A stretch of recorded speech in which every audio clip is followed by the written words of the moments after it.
Hello everybody, today I'm going to guide you guys on how to use Rail Map Painter. Now this is how I actually use to make my MRT maps, as you can see right here. And today I'm gonna run you through all of the steps and how to troubleshoot if anything goes wrong. And welcome to the tutorial.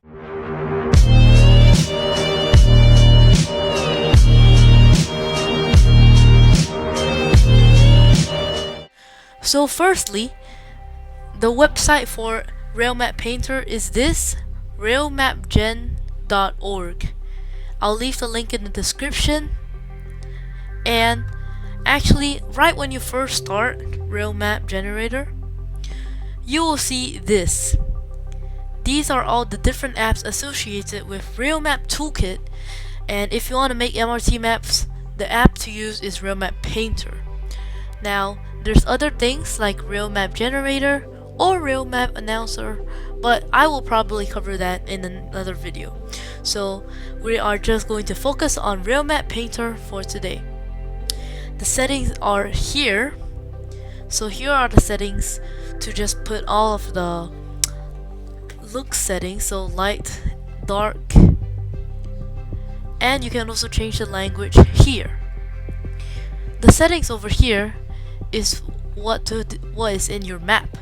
So for example, the amount of stations you have, the nodes, lines, parallel lines, and other different type of shortcuts and other statistics are in this settings menu. Now, to import a new map, you just press new project. That will completely clear all your things and start you off on the new project. Import project wants you to have a file. So there is an RMG file that you can import here to continue working on your MRT map. Now there's a new function where you can import from gallery. The gallery is basically a showcase for all different maps that people has made. So let's say you would like to use the London Overground map, so you would just press details and press this button over here.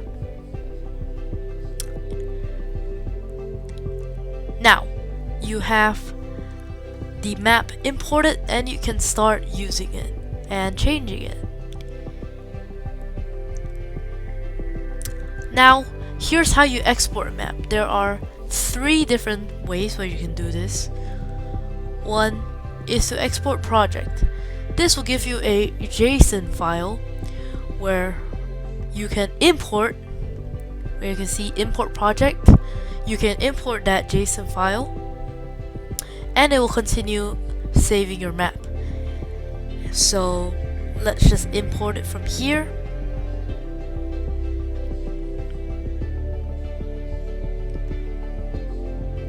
And you have imported this map. So whenever you're done editing for one day, it will be good if you exported the project so you can continue editing it in a different machine or different day. Now, exporting image, this is where you can basically export as an image. Yeah. And rounding off the basic features, we have the undo. We can search the stations. For example, if you want to search where Silver Street is, just type Silver Street and it will guide you here. Now, let's go on to discover what the nodes and stations mean. So for starters, nodes are the most basic form of basically locations. So this is a node and you can see you can move it around freely. It snaps automatically to whatever line that you want. This is a line. A line connects 2 nodes together. So put one node here and one node here, and you can choose whether you want a diagonal line, a 90 degrees right angle line, or a 90 degrees rotated line. So this is a rotated line. The 90 degrees line looks like this. As you can see, it curves up here, and a diagonal line is basically what you want to do with straight lines like this. Now, to plot a station. Now to change the colors for whatever line that you want, go to this palette picker. You can even choose what city you want, for example London. So London, you can choose whatever line that you want.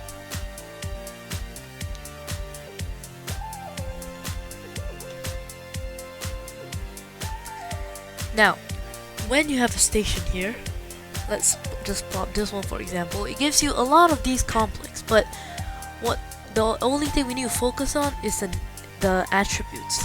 So here you can change the name. This is where the name is in the station. So for example, when it's middle, you can see it's in the middle of the station, and the Y is basically a height. So if it's top or bottom, it'll be like that. The line code, this only applies to the Singapore stations. You can maybe set it to AA and whatever number you want. Like maybe, yeah. So the depth here is basically when you want to control where it is proportionate to the line. So right now it's over the line, right? However, if we change the depth to the lowest, like -10, you can see it's under the line and you can't change it. Not can't change it. You can't see it. To change the line style, go into the line and it will be highlighted in this yellowish hue, and scroll down, you see the color here where you can change the color, and the line style type. So it gives you a lot of lines that you can start with. For example, Shinkansen, the LRT, but mostly if it's normal, just use the single color style.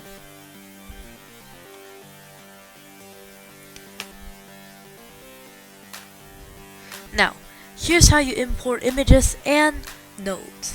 So first, this is an image folder. You can see there's nothing in it, but if we go to the image panel, here are some images I've saved. Let's say you want this image of a log. So you just tick it, and of course it looks very big at the start, so that's why you just adjust the scale to maybe like 0.02 or 0.05, and then you can drag the node wherever you want to place the image. For some icons, just click on the icon and plop it anywhere. You can change this. For example, maybe I want the Gardens by the Bay. You will change the icon and you can place it again wherever you want. Now, the text, it is just a text box. So when you have a text box here, you can type in, whatever you want. Change the font size. So let's say I want it to be smaller, 10, and yeah, it will just change the font. The font family is basically where you want the font to look like. For example, this is the Berlin font, and this is the Singapore font. Lastly, there is this new tool where you can create areas. So for example, you want to create a square, it automatically creates a square, and you can arrange the square to see where you want the areas and boundaries of the square to be. This will be good if you want to create like specific areas that is different from normal maps. So if you want to delete it, just delete the 4 notes over there.